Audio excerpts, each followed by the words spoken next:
Ok, pues bienvenidos una vez más a este nuevo episodio de Vínculos, este podcast que estoy realizando aquí con mi compañera y amiga Aileen Kent. ¿Cómo estás, Aileen? Muy bien, muchas gracias. ¿Qué tal tú? Bien, bien, con el tráfico, ya sabes, de aquí de la ciudad que se complica y La lluvia. la lluvia hace que el tráfico y todo se vuelva una cosa muy rara en la Ciudad de México. Pero bueno, aquí estamos ya de vuelta con un gran invitado, Guillermo Vargas. Guillermo Vargas. Nada, Me lo acabo de decir. Así soy de malo con los nombres, siempre es un relajo. Pero eres diseñador de moda, ¿no, Guillermo? Sí, diseñador de modas. ¿Qué tal es ser diseñador de modas en México? Bueno, pues yo creo que ser diseñador de modas en mi caso ha sido una transición. Ajá. Yo empecé a estudiar diseño de modas en la parte como de corte y confección, en el oficio de hacer ropa, muy joven, 14 años más o menos. Ahí Wow. incursioné por... Estoy Hay viendo un un mosco. mosquito. Sí, también ahorita Es llegó a parte de- molestarme. la lluvia. Sí, Sí, yo claro. creo. Entonces, yo empecé a estudiar moda porque entre el cambio de secundaria y prepa tenía unas deudas ahí académicas Sí. y surgió ir a unos eventos de moda de una editorial donde trabajaba mi mamá. Ajá. Y uno de los diseñadores que presentó tenía una maestra, presentó un diseño era un evento que eran las 15 quinceañeras de última moda, de estas, Ya, pues, o sí. sea, yo soy muy grande al parecer, pero estos como concursos como de los finales de los 80s, principios de los 90s que todavía funcionaban. Sí. Y pues yo andaba ahí como en 13 años por ahí. Entonces iba a estos eventos. Y en este evento pasaban las 15 quinceañeras. Yo como niño de 13 años, las 15 quinceañeras eran unas diosas, ¿no? Eran Seguro. unas chicas ya mayores, ¿no? Ajá. Y entonces las veía y me encantaba. Entonces una de las diseñadoras que donaba estos vestidos tenía su academia. Y un día nos invitaron a su desfile de graduación de la escuela. Y ahí me fascinó ver la pasarela. Aunque era un nivel súper escolar de corte y confección, muy básico, me fascinó la parte de la pasarela. Y en esa época la moda era presentar la pasarela en alto. Ustedes no Claro. se acuerdan mucho tal vez porque no Sí. era su interés.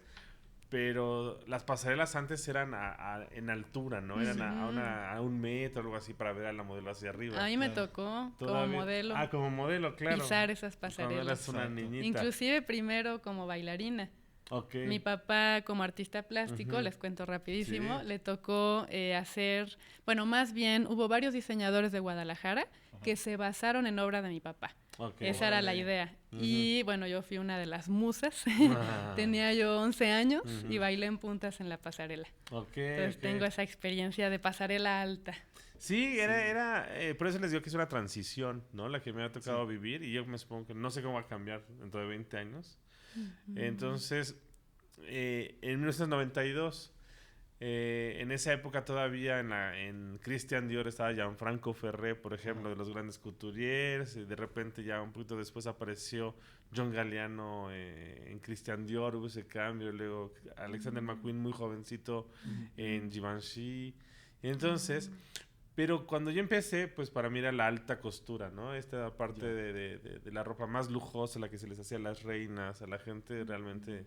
Que eso es perdón, ese es mucho de uno de los grandes intereses que hay en la moda, ¿no? O sea, la alta costura, me acuerdo en algún momento que estuve haciendo editoriales de moda en fotografía, Ujú.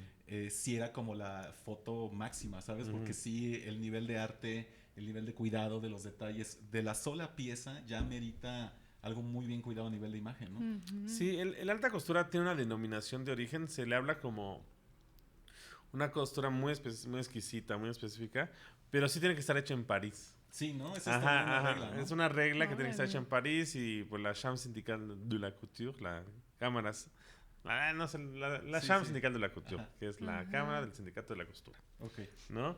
Entonces, en México no se interpretaba la moda como hacia la calle, se interpretaba como hacia la gala, hacia el cóctel, ¿no? Eso era Claro. ser diseñador. Sí. La ropa de cotidiano no se consideraba diseñada. Ah.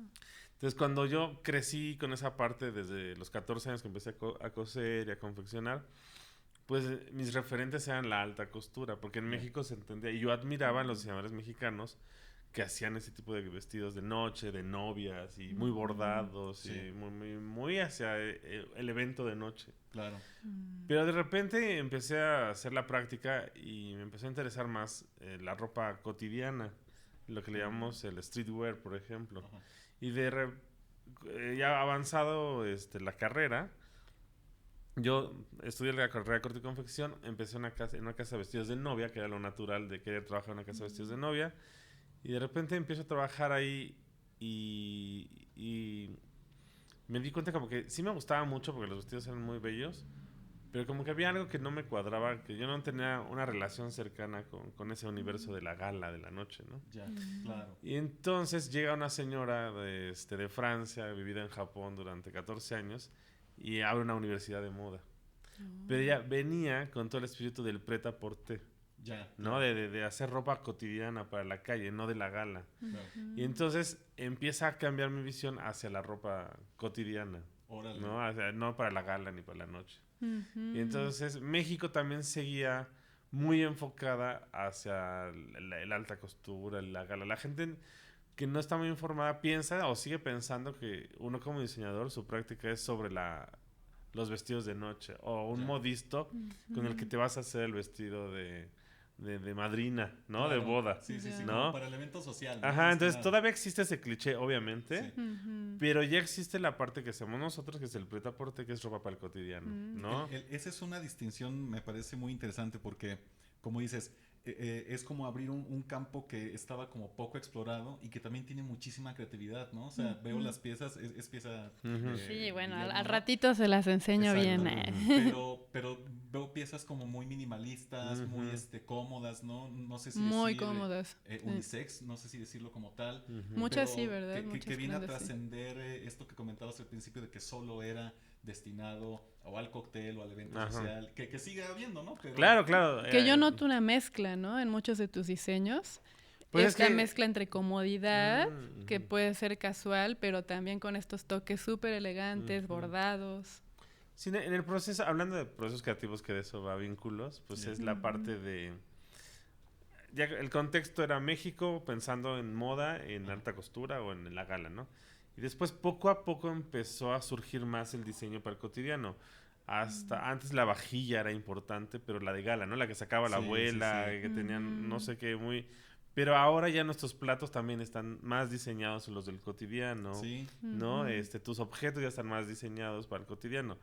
Y pues la ropa, por lógica, pues sigue esa tendencia, ¿no? Claro. ¿cómo sería? Yo ahí, cuando empecé a hacer foto de moda, Ujú, precisamente veía como el sinfín de géneros, ¿no? La moda Ujú. es muy... ujú, Está todo el tiempo cambiando, eso es ujú, algo muy, muy ujú, estimulante. ujú, Pero, por ejemplo, en este caso de la ropa que es como para el cotidiano, ujú. yo sí creo, a reserva de lo Mm. que comentes, pero creo que en México se abrió un poco más ese campo, ¿no? O Ujú. sea, hoy día creo que hay mucha más variedad de estilos Ujú. e incluso hay estilos ya muy específicos, ¿no? Que se pueden ir, valga la redundancia, estilizando. No sé Ujú. si voy por ahí.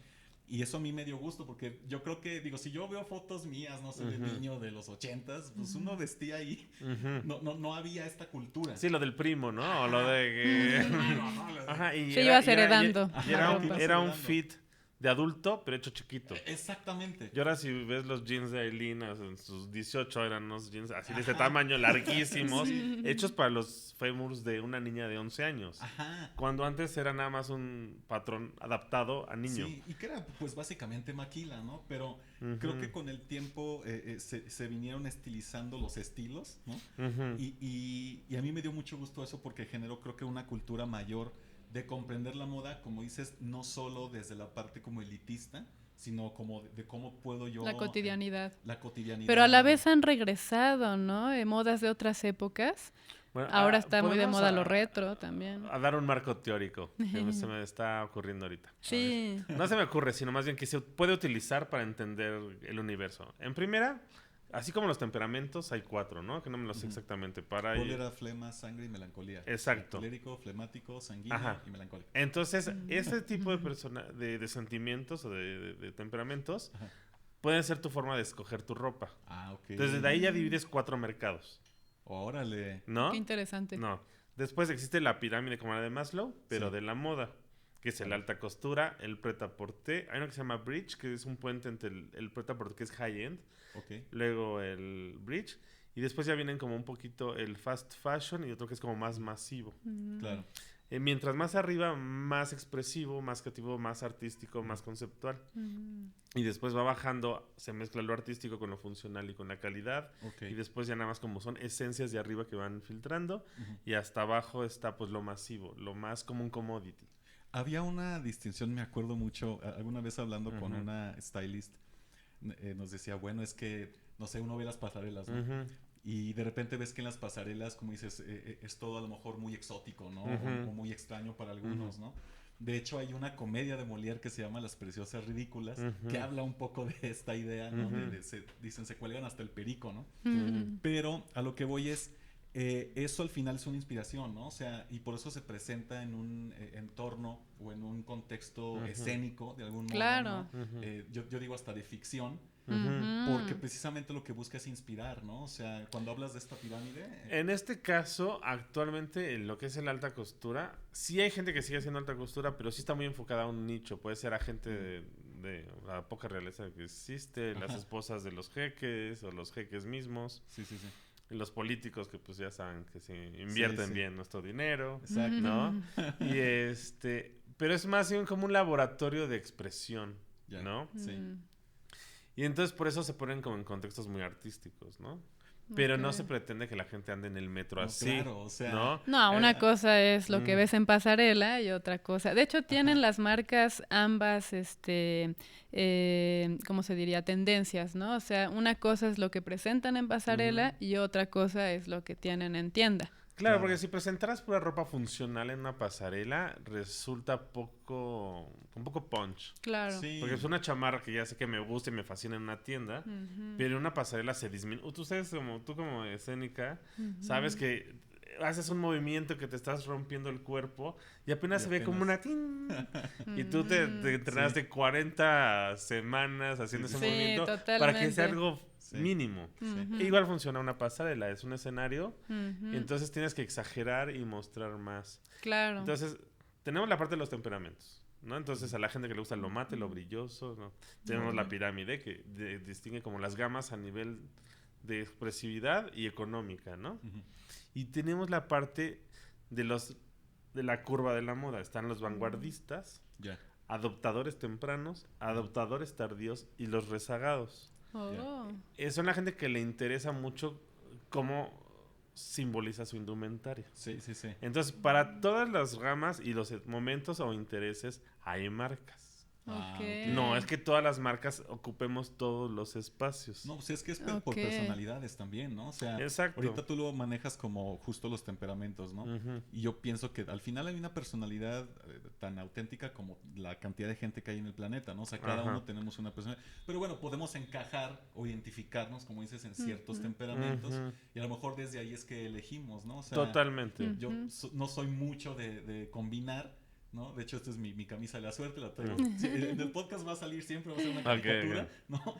Pero porque sí me como cuesta Superman. trabajo. O sea, me cuesta trabajo como ponerme a... Si ya de por sí levantarme es un tema, ponerme a ver qué voy a combinar me puede resultar muy complicado. Entonces, siempre el negro es el que me ha funcionado, ¿no? Y a mí al revés, me encanta fijarme en eso, ¿no? Y tratar de combinar todo lo que traigo. Siempre me ha llamado mucho la atención y creo que también tiene que ver con que soy muy visual, ¿no? Y no sé mucho de diseño de modas. Apenas hace poco, por mi esposo, que también es diseñador de modas, empecé a aprender un poquito, pero veo que es algo que me interesa muchísimo. Y por eso me ha gustado tanto, y lo voy a mencionar, porque me siento muy honrada al respecto. Me ha gustado muchísimo ser modelo de la marca de diseñador de Memo, que es un Octavo Takamura. Me gustaría que nos platiques sobre tu marca. Ok. Bueno, pues un Octavo Takamura, ahorita les explico dónde la ubico yo. Justo esa también era mi pregunta, ¿no? sí. Hablando del proceso creativo, ¿no? Un Octavo Takamura la pongo ya un poquito avanzado de edad, podríamos decir, para la gente. Pero este tipo de medios funciona para muchas edades y mucho más jóvenes. Sí. Yo lo puse hasta los 36 años, después de haber pasado por fábrica de disfraces, por fábrica de uniformes, por fábrica de suéter, de haber dado clases durante 6 años de patronaje y confección. Entonces, después de haberme entendido a mí como persona, ¿no? Sí. Es muy importante eso, creo yo, perdón, porque es que es mucho lo que hablamos Aileen y yo, tanto en los workshops que damos y así, porque tu estilo es lo que te va a hacer que te distingas, ¿no? O sea, de hecho hoy día hay muchísima más moda. Yo lo veo como un poco el gremio, ¿no? De la moda. Hay muchísimos diseñadores, marcas nacionales, hay muchos modelos, muchos fotógrafos. Y creo que ahora la idea de cómo nos podemos distinguir unos de otros es justo diciendo, bueno, realmente por dónde llevo yo mi el marca, autoconocimiento, ¿no? ¿Cómo habría sido eso? O sea, en tu caso, sí nos gustaría mucho saber cómo integraste este conocimiento de a lo mejor toda esta trayectoria. Ya con esa madurez y experiencia. Voy a hacer esta marca con este estilo. Pues como todos tenemos proyectos en la universidad y siempre te pueden hacer proyectos, ¿no? Sí. Tú como compositora de una pieza de danza, tu carrera no sé cuál sea. Fotógrafo, igual te hacen un trabajo. Y tú crees en ese momento que ese es tu interés máximo. Sí. Pasan 2 años y cambia completamente tu interés. Y yo, durante la universidad, yo pensaba que yo era muy streetwear, ¿no? Me encantaba, según yo, la patineta, el BMX, y me encantaba, según yo, el graffiti. Pero ni me he subido a una patineta más de 2 horas, porque al primer segundo ya me caí. El BMX menos. Y no voy a rayar la pared de nadie. Sí, aunque admire y respete mucho a estos artistas, ¿no? Sí. Entonces dije, ¿por qué estoy buscando algo? Y aparte, yo intentaba hacer una marca que se llamaba Fusca. Porque todos vamos a morir. Entonces, es muy dramática. Ajá, y según yo era como un poco de streetwear. Y cuando ni era tan vago, ni entendía, no sabía ni qué era Vans ni Stussy. Te llamaba la atención, pero no tenía tanto que ver contigo de manera personal. Bueno, a lo mejor por el carácter, ¿no? O sea, si mencionas, por ejemplo... algo urbanista, pues lo urbano tiene un carácter, ¿no? Tiene a lo mejor es la disidencia o a veces la irreverencia, ¿no? Tal vez por ahí fuera que te identificabas. Sí, y aparte también realmente a lo que hago ahora sí es porque descubrí muchas cosas que al ser tan de la Ciudad de México, porque aparte soy de la Ciudad de México y de la delegación Cuauhtémoc, o sea, mis abuelos... O sea, mis vacaciones, y siempre lo digo, parece un chiste ya entre la gente que me conoce, que me trauma que mis vacaciones eran entre el metro Chabacano y el metro normal. Sí. O sea, el metro normal es una cuadra después de la delegación Cuauhtémoc. Sí. Ni transbordaba, entonces, demasiada chilanguez. Sí. Y entonces, cuando ya empiezo a hacer mi marca, pues me empiezo voy a dar de alta todavía necio yo con Fusca, y en el INPI ya estaba registrada. No manches. Y era una marca de Sinaloa que era... No era para ti ese nombre. Dice, baja la Fusca que reten. Así se llamaba la marca de playeras. Órale. Y yo así como... creo que qué bueno porque no quiero esa relación. Sí, no, respeto mucho los gustos y todo, pero esa relación ya no me gustó. Y entonces dije, ay, qué bueno que no pude dar de alta Fusca. Oye, mencionabas a una maestra, según entendí, que venía de Japón. Es una francesa que se fue a trabajar a Japón durante 14 años. Porque me llama la atención, digo, yo tengo un poco de contexto en relación de dónde viene el nombre de tu marca, Un Octavo Takamura, y me encantaría que indagues en eso. No sé si hubo influencia también de esta maestra en tu trabajo. No, fue el siguiente paso. Ya voy a registrar la marca y me dicen, está ocupado, hay conflicto de... No sé cómo se llama técnicamente... Sí. De confusión, un conflicto de confusión que pudiera la gente pensar que es la misma marca. Sí. Entonces, empiezo a buscar qué me gusta. Okay, me gusta el arte popular, me gustan los oficios, me gusta el arte. Tal vez a ustedes les pasa, no sé cómo sean ustedes, pero hay gente que puede escuchar el mismo estilo de música toda la noche para trabajar. Sí. Pero yo empiezo, según yo, muy sofisticado, así, Portishead, no sé, Björk, y empiezas qué chido. Así, y acabas con Los Ángeles Azules a las 4 de la mañana, porque ya ni el café, ni los hielos, ni nada. Sí. Necesitas estar así, y entonces realmente algo que te levante para seguir trabajando. Sí, claro. Y no viene de Björk, o sea, por más que pongas así el beat más fuerte, no, sale como de lo guapachoso. ¿Eso tendrá que ver por ser de aquí, la Ciudad de México, o por ser de México, o sería más como es nuestro origen siempre que va a estar presente ahí? Yo creo que sí, el origen va a estar siempre presente, como dices, pero sí somos una mezcla. Nuestras prácticas, pues sí son los más avanzados sí son los europeos y los estadounidenses. Entonces, pues siempre volteas a ver esos ejemplos, ¿no? Claro. No sé si sean los mejores, pero son los que mejor registran, los que mejor acervo tienen y los que más personas se han dedicado en sus países, ¿no? Entonces, siempre volteas a ver tu práctica de ahí, Europa, París, Italia, Nueva York, ¿no? Sí. Y cuando volteas a México, pues se va más hacia otro tipo de indumentaria, ¿no? Entonces, yo creo que entonces dije, ¿cómo le pongo la marca? Guillermo Vargas no me gustaba. Mi marca favorita a nivel negocio es Comme des Garçons, que es hecha por Rei Kawakubo, una japonesa. Pero la marca se llama Comme des Garçons. Entonces dije, ok, una japonesa en el 68 le pone su marca que se llama Comme des Garçons. Y yo dije, pues voy a ver a Rei Kawakubo, ¿qué habrá pensado ella para ponerle Comme des Garçons? Si ven la marca Comme des Garçons, es una reina del business. Pero ahorita ya tiene como unas 10 marcas, algo así. Órale. Pero todas con diferentes ubicaciones en los ciclos que les conté ahorita de la moda. Qué interesante, muy versátil. Sí, ahorita la más famosa es Play, la del corazoncito con ojitos chuequitos, que ya es masiva. Pero esa marca masiva como de merchandising de Comme des Garçons salió 30 años después de su primera colección. Ya cuando tuvo que cubrir otro mercado que no estaba cubriendo. Entonces, dije, pues le voy a poner... Entonces, ella se despierta, yo creo todas las mañanas Comme des Garçons. O sea, tengo que ser como un chavo rebelde, incómodo, propositivo y cuestionador. ¿No? Ese es Comme des Garçons, como los jóvenes, ¿no? En francés. Y yo dije, ¿yo qué soy? Yo no soy ni contestatario, ni rebelde, ni nada. Pero pues sí soy un poco interesado en la cultura popular, en el diseño de los oficios, en el arte. Pues tengo que poner algo como un mix. Y entonces recordé que en uno de mis trabajos había 2 compañeros. Un señor, que era el señor Silve, que con él practicaba mi francés, porque hice mis prácticas profesionales en París, con una diseñadora que se llama Isabel Marant, o Isabel Marant, ¿no? Entonces, yo le empecé, él era francés y yo decía, hola, monsieur, vamos a platicar, ¿no? Y entonces hablábamos en francés. Y a él le interesaba mucho el origen de las personas. Y entonces me empezó a preguntar, hasta que llegamos, que yo tengo un bisabuelo japonés. Mi abuelita, la mamá de mi papá, era Guadalupe Takamura. Órale.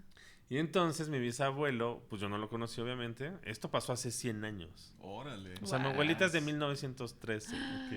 O sea, es brutal. O sea, pero ahí están las raíces innegables. Exacto, pero no sé si a nivel estético, pero pues resulta que, obviamente, al ser siempre tener el Takamura en la familia, llama la atención. Claro.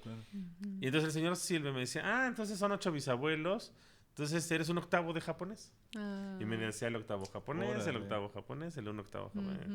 Y por otro lado, en una plática de fin de año en los compañeros de trabajo, alguien hablaba de las personas, de la belleza, y una dice, pues a mí no me gustaría ni un chino, ni los asiáticos no me gustan. Y yo sabiendo que yo era un octavo japonés, dije, pues yo soy un octavo japonés. Y la otra, sí, pues no se te nota. Y yo, bueno, pues entonces, a fin de cuentas, ni nos gustaba, no sé. ¿No? Y entonces ella me decía el taka-taka, porque le dije, ¿por qué? Mi abuelo es Takamura. Entonces el Takamura, y el otro un octavo japonés, el octavo japonés.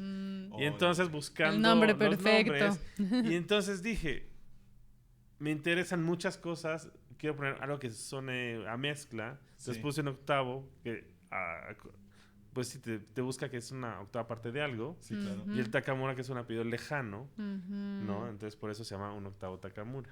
Ahí, sí, fíjate, me encanta. Ese es el proceso creativo personal del nombre. Me llamó mucho la atención porque comienzas por diseñar un personaje, ¿no? O sea, también hice teatro y una de las cosas que uno aprende como actor, pues es eso, ¿no? O sea, diseñas tu personaje casi siempre en función de un carácter, ¿no? O sea, el personaje no es una persona, es una representación de un carácter, ¿no? Pero es justo desde ahí, desde donde trabaja un actor, ¿no? Porque dice, bueno, mi personaje haría esto o no, no hay una serie ahí como de preguntas que uno se hace, pero lo que más me llama la atención es eso, o sea, generas un personaje a partir del cual tus diseños van a caracterizarlo, ¿no? O sería, por decir, este personaje el que decide los diseños, ¿cómo sería ese match de la personalidad? Ok, yo sí elegí también, no podría ser grafitero ni voy a andar haciendo festivales en las rampas de patinetas. Pero me gustan mucho los museos, me gusta mucho la filosofía, sin ser yo un clavadazo ni un experto, ¿no? Pero me gustan esas personalidades, como muy reflexivas, ¿no? Ok, Claro. Que tienen como esta... No les gusta el lugar común, les gusta la opción B siempre, ¿no? No el mainstream.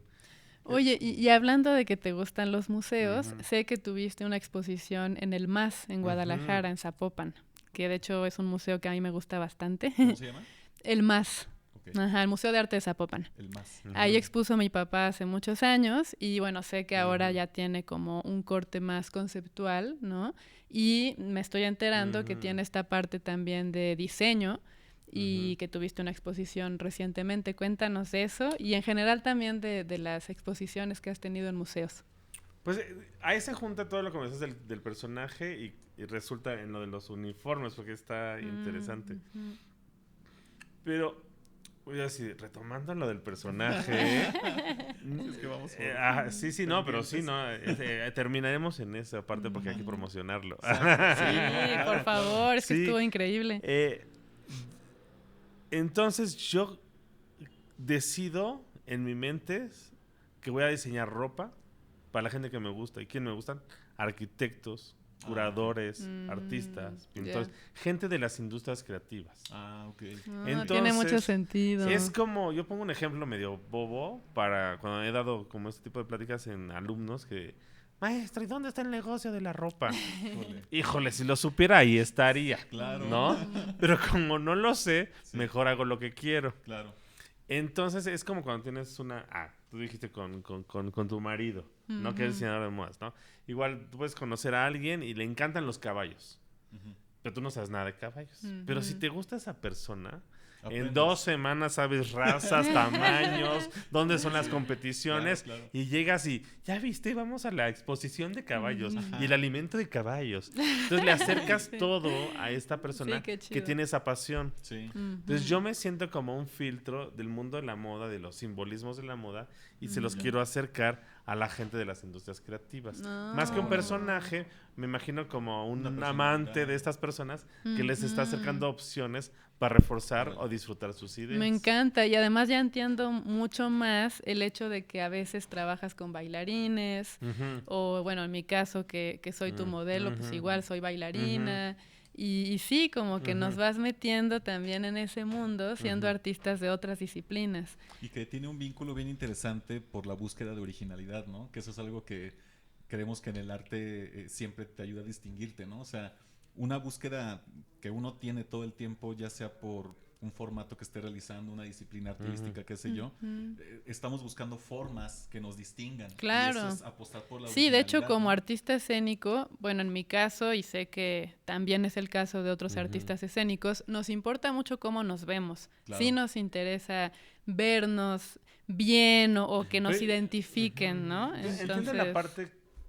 Es que más que ver cómo te ves, es qué simbolizas.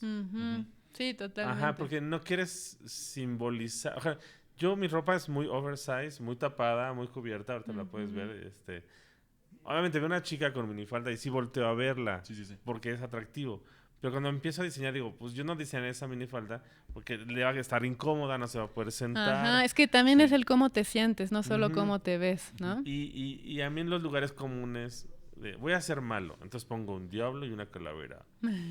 Hay cosas más siniestras que eso. Claro. ¿No? Entonces vamos a buscar esa cosa más siniestra para que te agarres sin que te des cuenta. Pero si pones el diablo ahí es como muy obvio, Muy ¿no? cliché, ¿no? Ajá, o soy una chica sexy, escote hasta acá. Sí, te vuelves sexy. No, pero tienes mucha más sensualidad de otras formas. Como dices tú, esos mensajes ocultos, ¿no? Sí, exacto, que como dices, es como un halo así, un vaho que te va agarrando así, y de repente ya estás metido. Que depende mucho la etapa de la vida, ¿no? Sí. Por ejemplo, y lo digo muy honestamente, yo en mi actualidad, como me siento más cómoda y más yo, es usando Takamura. ¡Ay, qué gusto! Y me identifico mucho, ¿no? Pero antes quizá no fue así. O sea, son como etapas de la vida que también en el cómo vistes, pues sí hay una influencia del cómo estás, en qué momento te encuentras, ¿no? Como dices ahorita de la originalidad, sí es una búsqueda mía como diseñador, reforzar tu originalidad. Sí, ¿no? O sea, que tengas un guiño que te hace distinto a los demás, pero que no te sientes como un anuncio o como un statement muy visible, sino es íntimo. Sí. O sea, yo estoy Más aquí, personal, esta es mi pues. postura, pero no la estás presumiendo a todo el mundo. Exacto, Y eso se logra mucho como por de la manera ropa. más sutil, porque la verdad sí me pasa que me chocan las marcas que tienen los letreros gigantes y que es así sí. de aquí estoy, soy tal marca. La verdad no me gusta nada. diría, ¿no? Sí. Y en el caso de la tuya, me ha pasado mucho que llama la atención inmediatamente, es algo distinto, ¿no? Y me preguntan, oye, ¿dónde compraste eso que traes puesto? Sí, o sea, no es que no me gusten los grandes logos, o sea, me encanta y respeto mucho estos diseñadores, pero como alguien ya lo hace tan bien, Sí. o sea, si pones Louis Vuitton, pues ya sabes lo que significa el emporio y todo eso. Si pongo un logo de un Octavio Takamura, ahorita todavía no somos tan reconocibles. Claro. Entonces va a ser como, ¿y ese logo qué? O sea, Pero me todavía no gusta que queremos- aparece de manera elegante. Sí, sí, Es más, de una vez les voy a enseñar. Bueno, creo que no se va a alcanzar a ver, pero Sí, aquí en pequeño Aquí está el octavo. el octavo Takamura. Y son los albatros. Pero es que a lo mejor, digo, si pensáramos en, como dices, a lo mejor lo que se pretende no es ahorita lo importante el logotipo, ¿no? O sea, creo que lo importante más bien es el diseño. Exacto. El cómo Por ejemplo, la prenda se adapta, pues, ¿no? Hablando de procesos creativos, por ejemplo, en esta parte, el albatros, yo estoy buscando símbolos de poder o símbolos de fortaleza a partir de animales. Todos somos súper animales, ¿no? Todos sobrevivimos al cotidiano y los animales en la naturaleza pues sobreviven a nosotros, ¿no? Sí, sí, sí. Entonces, los albatros, este es un tamaño casi real de un albatros. Los albatros vuelan muchísimas distancias y hasta 6 días seguidos. Órale. Tienen una estructura ósea que les permite estar así y tienen como unos mecanismos en sus alas que les permite estar extendidos así sin que la energía no se cansen, pues. Claro.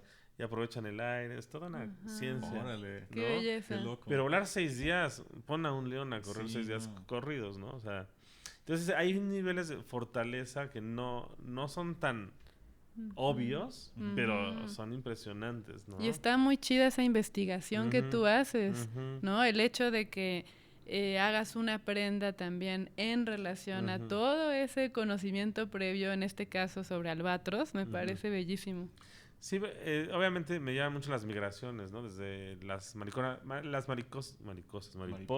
monarca, que son 4 generaciones que llegan de Canadá hasta acá. Sí.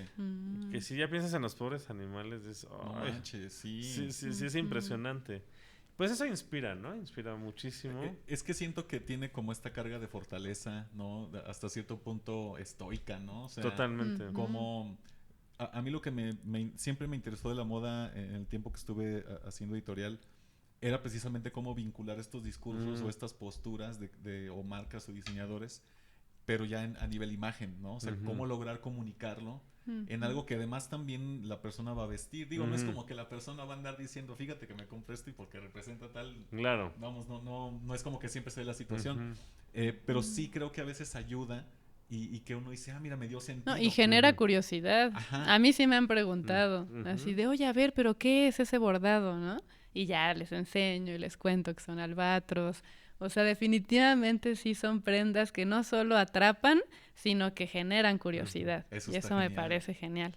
También hay una cosa que nosotros tomamos riesgos que debemos de tomar, porque la ropa está muy eficientada. Por eso todas las camisas tienen cuello, tienen puño, porque ya se sabe cómo hacer perfecta una camisa. Sí. Pero porque es lo más viable y a nivel económico financiero, pues es lo que conviene. Pero no está ahí en que no puedes hacerlo tan robotizado como una maquila gigante. Entonces tienes que hacer guiños y arriesgas un poquito moviendo unas líneas, moviendo entradas de bolsa distintas. Claro, claro. Y También... la gente sí lo aprecia, porque la ropa es tan aburrida de repente, Sí. ¿no? Sí, Que dices, sí, otra vez puede la misma hacerlo. camisa que me Ya compré hace sé. 20 años. ¿No? Y está esta parte artesanal que me gustaría mucho también que nos cuentes, que además tengo entendido a tus claro. artesanos, ¿no? Hablando de cómo yo segmento la marca, tenemos como 4, tenemos fit de hombre, que corresponde a un cuerpo de hombre, fit mujer, que corresponde, porque por espalda, por busto, por caderas, Sí, claro. todos tenemos características, ¿no? El busto, pues es una cosa muy importante para la mujer, ¿no? O sea, no le puedo quitar el busto, ¿no? Sí, tomar en cuenta las formas. Es real. Formas, sí, claro. Y hay una sección que es de la parte neutra. Ya no que le llamamos cuarto de juegos, que es como lo más experimental. Y dentro de esas gamas tenemos el más elaborado, el industrial y uno mucho más sencillo, ¿no? Pero entre esas gamas tenemos la parte artesanal, que tenemos colaboraciones con artesanos del Estado de México en cuestiones de tejido de lana, o tenemos un artista en casa que es un bordador, que es como la pieza que trae Aileen, que es un bordado clásico de ganchillo, que es una cadeneta como un crochet que se va poniendo en la tela. Órale. Entonces es una técnica muy noble porque es relativamente rápida. Obviamente es manual y sigue siendo lento si lo comparas con la máquina. Pero este lienzo, cuando lo bordan primero un lienzo de 1,5 metros, se recorre ese bordado y se continúa otro lienzo. Entonces, son todo un trabajo. Sí, son técnicas muy, muy, muy nobles a nivel gráfico, pero te da textura, te da... ¿Y dirías que es también como el toque mexicano? ¿O no piensas en Pues eso? el toque mexicano, pues ya lo da uno, ¿no? O sea... Soy una persona que lleva el 90% de su vida viviendo en la delegación Cuauhtémoc. O sea, dime qué más algo de eso sí hay, ¿no? O sea, Tenochtitlan así representan, ¿no? O sea, ni siquiera es Coyoacán, ni siquiera es Azcapotzalco, que son otras culturas, ¿no? Así mexica, o sea, qué ¿no? chido. Entonces, y alguna vez estando en Japón, en una exposición, no mía, sino de otros chicos industriales mexicanos, hablábamos del japonismo y toda esta parte. Y me dice, mira, yo he intentado hacer cosas japonesas y cuando llego con mi imitación idéntica, me dicen, qué bonito está lo mexicano. Los propios japoneses no lo reconocen. Wow. Entonces me dice, tú libérate y cópialos. Te va a salir mexa, ¿no? Entonces... Y es que al parecer hay muchísimo en común entre nuestras culturas, ¿no? Tengo entendido que por ahí hay teorías de que en realidad llegaron primero acá los asiáticos que los españoles. Órale. Sí, el tema del dominio del mainstream, de estas grandes corporaciones, todo eso es que, pues, generan una cuestión precisa, ¿no? De fascinante, y todo el mundo nos encanta el mainstream porque son grandes maestros. Pero el problema es que sí se pierden sensibilidades y formas de expresión y formas, ¿no? Y yo creo que México y Japón pueden coincidir en la parte del pudor, que no está, que es como el sexo y la sensualidad vienen en otros puntos, ¿no? No vienes directamente en los senos o directamente en un pelo suelto, ¿no? Sí, claro. Viene en otros guiños y ahí se puede coincidir, ¿no? Los escotes de un huipil con un escote de un kimono, ¿no? Claro. El kimono no es lo mismo que un huipil, aunque todos son rectángulos, ¿no? Y el kimono pues tiene miles de años de ir evolucionando, ¿no? Sí. Los huipiles son relativamente pues más elementales en su forma, pero su técnica es en el tejido. Ya. Entonces sí hay una parte muy interesante de la sentir mexicano, pero también es muy nuevo. O sea, la gente, desde que éramos el virreinato, la Nueva España, pues tiene 200 años. O sea, no sé, o sea, como 1000 años antes, pues Tenochtitlan también tenía muy poquito tiempo. Claro.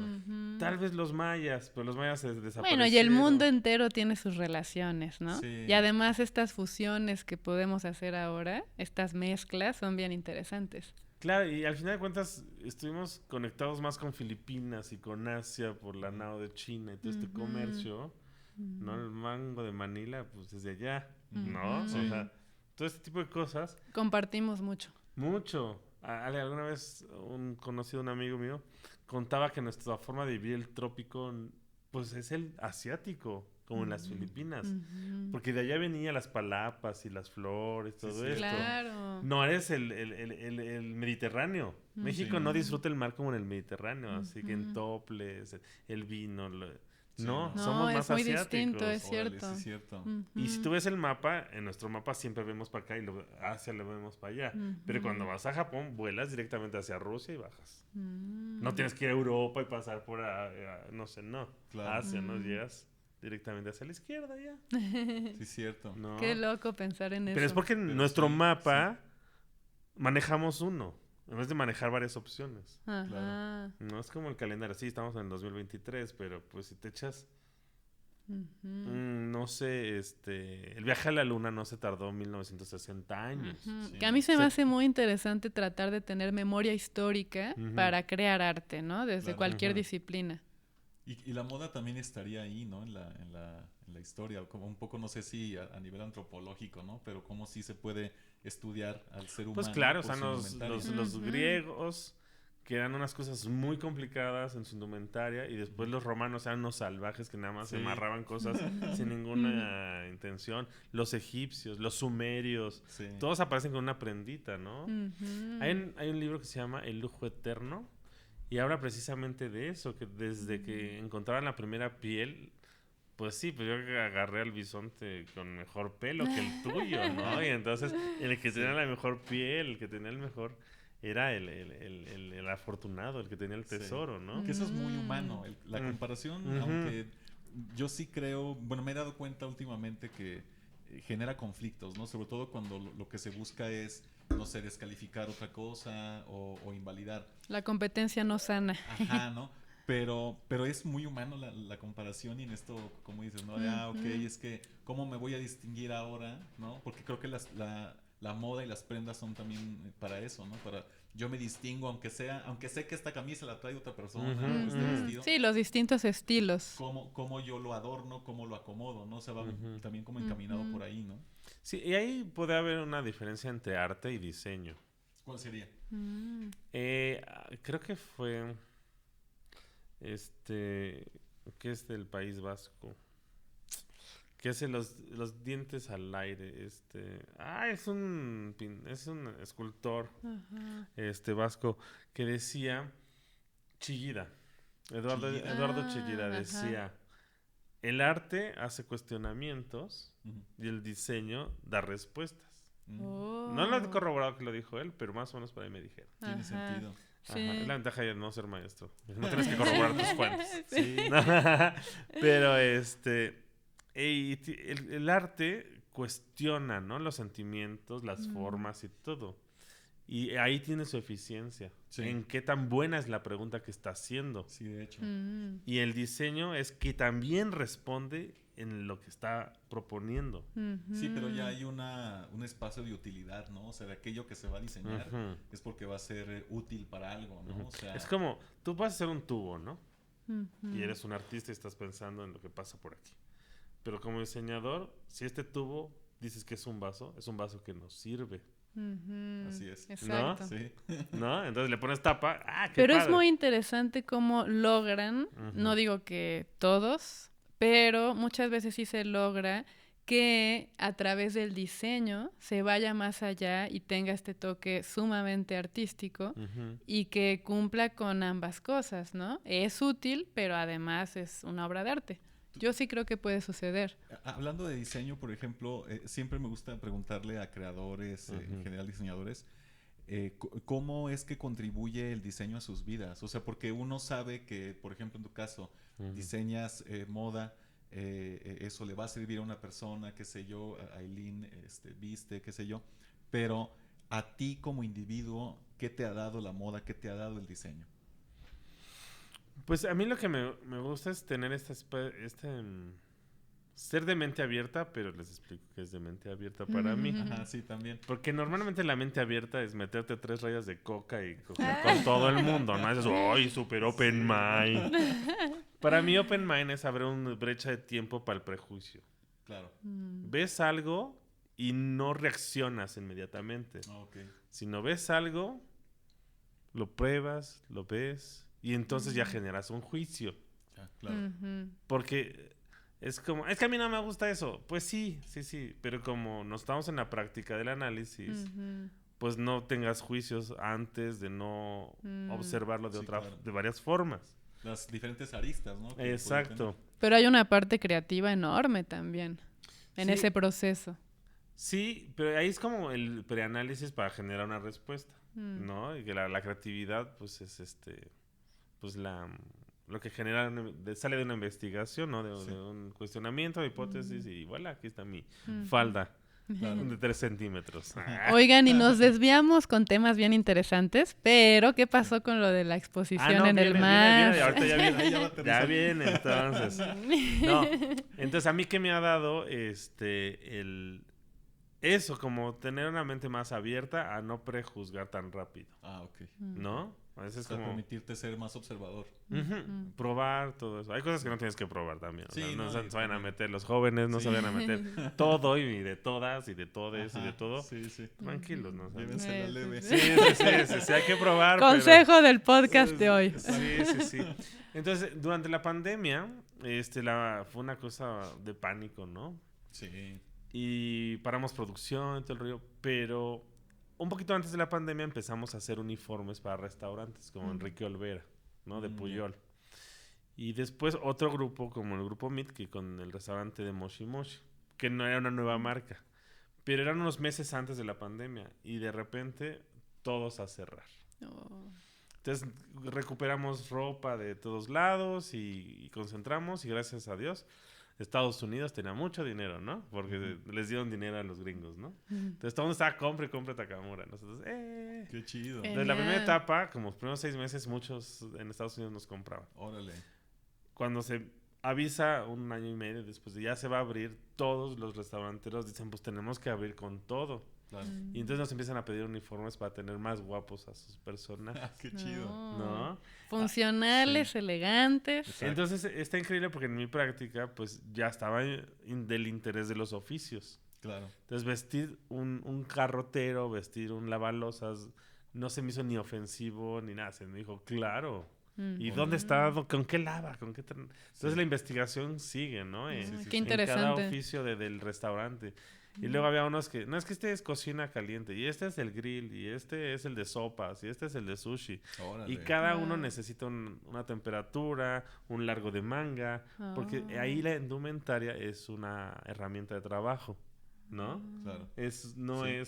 No es ornamental. Ajá. Y entonces, gracias a eso, pues ya tenemos una división de uniformes de un octavo Takamura, que por ahí viene el nombre, ya lo registramos, estamos esperando que nos digan el sí, para ya decírselos oficialmente, Exacto. ¿no? Sí, qué chido. Y entonces, el curador Rodrigo Santos Coy del MAS, el MAS es un museo dedicado al arte contemporáneo y tiene un programa de moda. Ok. Encontraron ahí, no entiendo muy bien quién propuso el programa, pero es un programa que lleva como unos 4 años, algo así. Y Bastante reciente. Sí. Y han hecho exposiciones de colecciones privadas de Rei Kawakubo, ¿no? De Alexander McQueen. Wow. Una retrospectiva de Julie y Renata, que son unas diseñadoras que ya llevan como unos 25, 30 años siendo top de top en México, en Guadalajara. Y después trajeron unos gallegos que heredaron una fábrica de linos. Y hay unos chicos que llaman Delivery Ministry of Youth, que son una cosa increíble porque están apadrinados por Comme des Garçons allá en Francia. Y es así como increíble.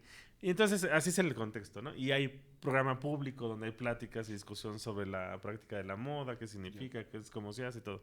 Wow. Y entonces con el curador venía a la tienda y platicábamos. Y hablábamos del tema de hacer una exposición sobre un octavo Takamura. Pero yo la verdad es que todavía quiero diseñar mucho más para poder tener una exposición de un octavo, ¿no? He tenido como varios acercamientos, pero digo, no, espérame, quiero hacer más grande esta línea, más grande esta, y poner pues uno que ha ido a exposiciones de grandes diseñadores, dices, no, pues es que esas exposiciones son así, son ¿Cuántos maestrados. años tiene un octavo Takamura? 10 años estamos cumpliendo este año. Ya aniversario de 10 años. ¿no? Ya te la perdiste. Estuvo buenísima la fiesta. Ay, Sí, no. yo fui, pero no me acordaba bien la cantidad de años. Sí, son y sí, 10 son es que ya es algo, importantes. Claro. Sí. Y entonces, en estas pláticas, me dijo, pues ya vamos a hacer la visita de taller. Entonces ya, los curadores ya ves que tienen esta práctica de visitar talleres y ver qué va a pasar, ¿no? Platicar con el artista. Y entonces le muestro todo mi archivo de donde yo saco información. Pues el uniforme de piloto de aviación, la chamarra de Vietnam, el pantalón de esto. Me dice, oye, qué interesante es tu archivo. Pues yo ni le llamaba archivo, yo le llamaba mis muestras que compraba en el viaje con los últimos pesos que me alcanzaba. Porque no es que fueran piezas muy costosas, eran muy valiosas en información, pero pues me iba a las segundas en las ciudades que iba, ¿no? Y entonces le comenté lo de los uniformes y ya, se va. Ya regresa. Tengo la propuesta. Y yo, ¿cuál es la propuesta? Vamos a hacer una exposición de un octavo Takamura pero vamos a mostrar tu archivo y te voy a comisionar los uniformes del museo. Órale, qué buena onda. Yo, wow. ¿Y cómo está eso? No entiendo nada. Ya me explica, mira, tú haces yo tengo una visión de arte contemporáneo, entonces todo cabe. Y vamos a tomar tú me vas a ver como un cliente, pero vamos a registrar tu obra y tu trabajo como si fuera una obra de arte, porque es lo mismo que hacemos con los diseñadores, con los artistas.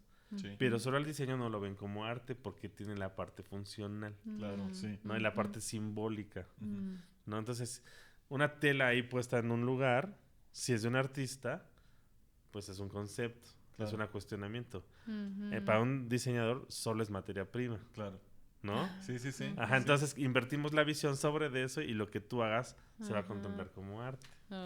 Y entonces está muy interesante porque entras en la primera etapa y vas a ver 12 prendas que son el archivo de nosotros, donde hay, en esa investigación, ya estudiando como él lo estudia los archivos, tenemos 2 prendas contemporáneas, una del uniforme americano de Vietnam y una chamarra del ejército alemán, pero tiene la misma técnica de tejido. Órale. Y yo nunca me había dado cuenta hasta que empecé a seleccionar, porque empezó él a hacer como todo el análisis de cómo lo íbamos a presentar.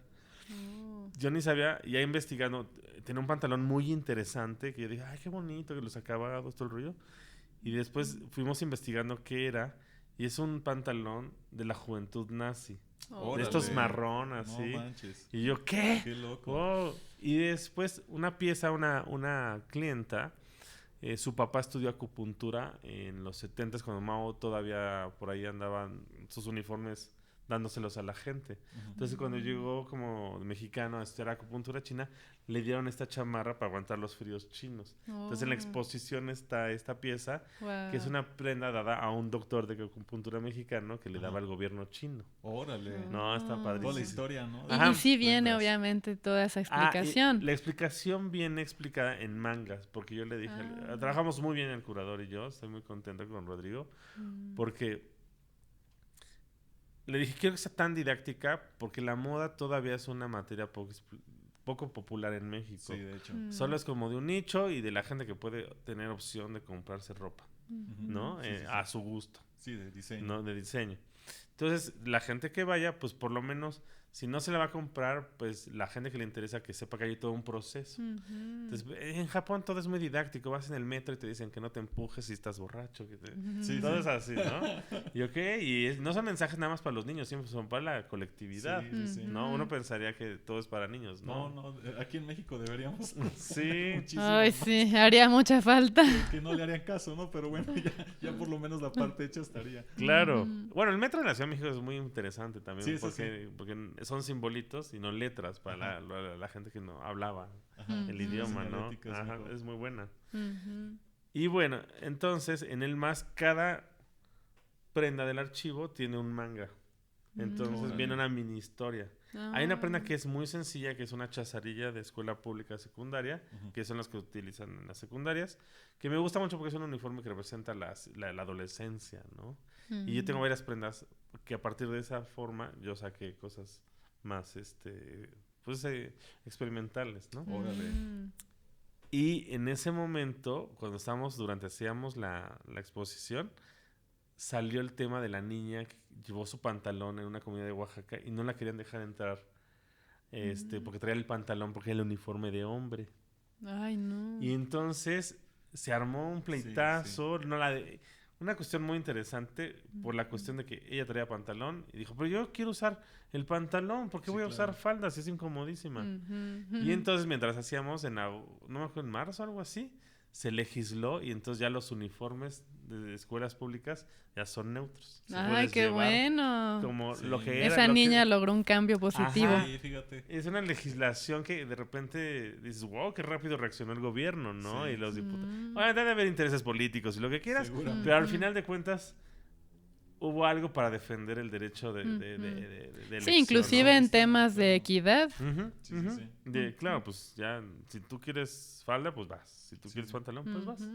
Entonces fue muy padre esa coincidencia hablando de los uniformes. Porque la exposición se llama Uniforme. Entonces, después, en la siguiente etapa de la sala, te encuentras con unas cortinas gigantes que son como una especie de telón del teatro kabuki, muy directo con Japón, porque obviamente el nombre Takamura siempre jala hacia lo japonés, ¿no? Aunque no siempre es la inspiración. Sí. Y después hicimos 10 uniformes, ¿no? Empezando con los de primer impacto. Entonces me dice, es que servicio social, los voluntarios están en la taquilla. Hay como voluntariado y hay personal del museo, pero funciona mucho para labor social el museo. Y luego entras y está la taquillera, ¿no? La persona que te recibe en la taquilla. Entonces hicimos una pieza un poquito más extravagante para que si llegas al museo, porque la función del museo es como registrar y analizar el pensamiento, pero generar nuevos cuestionamientos. Claro, claro. Entonces lo que hice fue una pieza que entiendes lo que es, pero está un poquito torcida. Entonces, bueno, pues sí entiendo que es una chaquetita, pero está medio rara, ¿no? Entonces, desde ahí ya llegas a un museo y te recibe una prenda que es un poco distinta, es asimétrica, tiene bolsillos distintos, inspirados en uniformes militares. Y que eso ya da pie, como dices, al mismo cuestionamiento de, bueno, como dices, hay camisas que ya son siempre de un modo, ¿por qué no cambiarle, como dices, la bolsa, qué sé yo? Y que también puede seguir siendo funcional, porque a lo mejor podría caerse también en ese otro extremo, ¿no? De que dices, bueno, la pieza está extraordinaria, pero como decíamos, no la voy a usar, no sé, en el metro o algo así, o sea, en mi vida cotidiana, ¿no? Ese es el reto de nosotros, hacer la cosa diferenciada, pero que funcione en muchos escenarios. Y como soy una persona completamente urbana, sí, eso también, ¿no? Sí me sale mucho la parte de pensar en, y si te bolsean, y que la intimidad, y que la tarjeta rápida para el metro, para el estacionamiento, como estos lugarcitos de, la tarjeta ya sabes que la traes aquí, y las llaves de tu casa en el último rincón, porque ya sabes que hasta que regreses a tu casa las vas a usar. Claro, claro. Sí, qué interesante pensar en todo eso. Sí, que sí sea también práctica, ¿no? En esa cotidianidad. Sí hay bromas internas en la marca de que las bolsas es para torta cubana y para caguama. Si no cabe eso, no funciona. Porque además hay prendas con muchas bolsas, ¿no? Unas bolsas muy amplias, pero como dices, otras más escondiditas que solo tú sabes que traes ahí. Sí, claro. El resultado de la estética de los volúmenes amplios también da... Los pantalones de un octavo Takamura no son entallados, porque los pantalones entallados no traen bolsas. Unos leggings no traen bolsas. Y yo una parte de mi pensamiento es, pues los pantalones de hombre y de mujer deben de ser iguales. Sí. Entonces, pues les pongo bolsas a las de mujer y entonces ya te da una estética amplia, porque para que te entre una caguama y una torta cubana, tienes que traer un pantalonzote, ¿no? Sí, exacto. ¿No? Claro. Y ha habido cosas muy interesantes que hasta una vez unos jóvenes que no eran el mercado adolescentes, había una bolsa gigante en una chamarra y dice, bueno, lo puedes usar el vendedor a los chicos evangelizando a los jóvenes. Puedes usarlo para tu pasaporte, no sé qué. Y el chavo, ¿qué? ¿Para la caguama? Entonces, claro, este es nuestro futuro cliente, Ay, ¿no? ¡Qué increíble! No, son unas coincidencias súper bonitas. La campaña, ¿no? O sea, ahí la caguama banquetera, ¿no? Sí, ya después... mi poli. ¿No? Genial. Pues sí. Entonces, oye, perdón, iba a decir antes de que se me olvide, yo voy a ir a ver la exposición en diciembre y me habías comentado que hasta enero. Sí, 4 de enero, pónganle. Vayan en diciembre. Para que los tapatíos vayan yendo, no se la pierdan. Sí, hay una comunidad muy bonita. Hasta fin de año, pues sigue la exposición en Guadalajara, ¿en el museo qué? En el MAS. Museo de Arte de Zapopan. Está en el mero centro de Zapopan, está la catedral, la basílica. Basílica de Zapopan. Que es bien bonito el centro de Zapopan. Buenísimo. Y está muy, muy calientito, así está muy... hay mucha gente. Cálido, ¿no? Sí, parece... Sí. Sí, es como para darte el tour ahí en Zapopan, entrar a la basílica y luego irte al MAS y ver la exposición de Guillermo Vargas. Buenísimo. Oye, Guillermo, y yo tengo una última duda que hemos estado intentando relacionar, ¿no? El tema de distintas disciplinas o distintas creaciones, ¿no? Pero queremos buscar aquí entre la idea de los desarrollos creativos, pues, pero en tu caso, ¿cómo verías tú, digamos, si existe el arte dentro de la moda, qué lo distinguiría? O sea, ¿qué distinguiría lo que es una moda netamente artística y otra que fuera a lo mejor netamente utilitaria? O sea, ¿por dónde tú ves esa distinción? Pues es que viene del creador de la marca, ¿no? En sus intereses. O sea, es como North Face, no tiene nada artístico, aunque sean piezas bellísimas. Son completamente de sobrevivencia, ¿no? Ujú. Y habrá gente que quiera realmente nada más el simbolismo. Y habrá gente que viene desde la técnica, que quiere hacer unos textiles, transformarlos físicamente para lograr una apariencia. No, yo no creo que pueda ser posible como catalogar. Hay gente que hace mucho arte textil, existe el arte textil, y que resultan en prendas, ¿no? Órale. ¿No? Entonces yo creo que sí hay del interés del creador, donde podríamos... Y hay cosas que parecían artísticas aunque no sean arte. Ajá, ¿no? Ay, sí, es muy subjetivo. Es un tema que hemos estado ahí platicando en varios episodios de este podcast. Y bueno, ya casi nos vamos. Quiero decirles a los a los que nos estén escuchando nada más en Spotify, que si tienen oportunidad, sí vean este episodio en el canal de YouTube de Vínculos Podcast, para que justamente vean el vestido que traigo puesto, genial, porque es bellísima pieza. Y bueno, también comentar que en la mayoría de los episodios de este podcast he traído yo prendas Takamura. Genial. ¿Cuáles son tus redes sociales, Memo?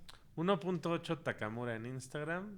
¿Pero así con número? ¿O? Sí, 1.8 número. Ajá. Y Takamura. De todas maneras dejaremos el link y también dejamos el link de la tienda en línea para quienes se animen a comprar. Exacto. Y ponemos también ahí donde quedan las tiendas. Tienes dos, ¿verdad? Sí, una va a cambiar de ubicación, la de Polanco, que estamos este mes, y después la vamos a reubicar. Ok. Y tenemos en Dinamarca 66, en la Colonia Juárez, en la Ciudad de México. ¿Y hay alguna página de internet donde puedan ver como el catálogo y así? Sí, en Instagram, y tú pones un octavo Takamura y seguro te saldrá. En Google. No hay muchos. Sí. Por último, cuéntanos, tuviste ayer un evento, ¿verdad? Sí, para animar un poco como a las activaciones de la tienda, invitamos gente que nos gusta su trabajo para que puedan usar la tienda como spot también para vender. Y tenemos a Random Studio, que son unos chicos que desarrollaron una técnica de impresión 3D en barro. Órale. Entonces tus piezas de barro están impresas en 3D. Wow. Y ya después de impresas las meten al horno. Y también increíble. De ahí sale el ejemplo del vaso. Tiene unas piezas increíbles que tienen un costo elevado por toda su experimentación técnica.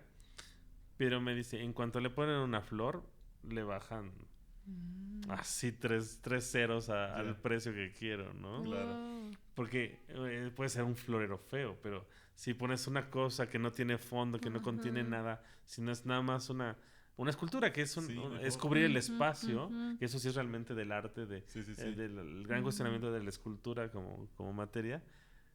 Ya no tiene precio, es invaluable. Claro. Pero si pones que es un florero que no tiene fondo, es inútil. Sí, completamente. No, entonces están muy padres estos chicos. Qué chido que hagan estas colaboraciones también para visibilizar el trabajo de otros artistas. Aquí tratamos justo también de hacer estos vínculos y esta red de apoyo, ¿no?, entre artistas. Nos parece muy importante. Y pues bueno, pues yo creo que ahora sí nos vamos despidiendo. Memo, de verdad, muchas gracias. No, gracias a ustedes, gracias por la invitación. Muchas gracias. Y no olviden darle like, suscribirse, la campana de notificaciones y dejen los comentarios porque eso sí nos funciona, eso sí. Queremos llegar a 1000 suscriptores, ¿no? Eso sí sería bueno. Difundan el podcast si les gusta para que lleguemos a la cantidad de suscriptores y nos vemos todos los lunes. Perfecto. Cuídense. Gracias. Bye.